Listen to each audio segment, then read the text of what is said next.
News 24।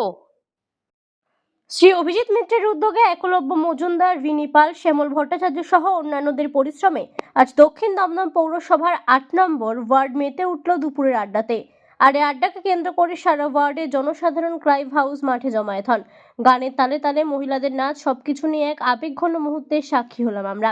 ক্যামেরায় চন্দন রামের সঙ্গে নির্জন নন্দীর রিপোর্ট, NN News 24।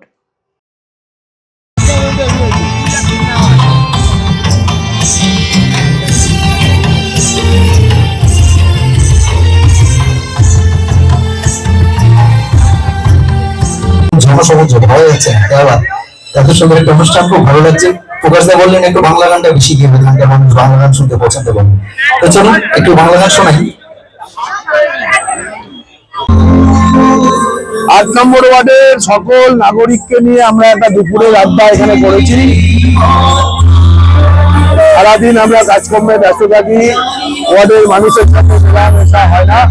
আজকের দিনে সবার সাথে দেখা হয়, সেটা আমরা দীর্ঘদিন ধরে করে আসি। আলাপ আলোচনা, রাজনীতিকে দূরে সরিয়ে রেখে আমরা আজকের দিনে সবাই একসাথে হয়ে থাকি।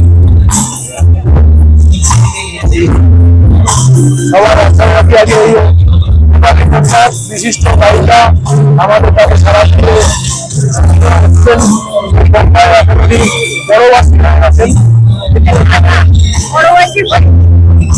আমাদের কাছে এসছেন। আমরা খুব আনন্দিত। কোয়ালিটিকে আপনারা জিজ্ঞেস করুন আজকে পরিবেশ ওনার কিরকম লাগছে।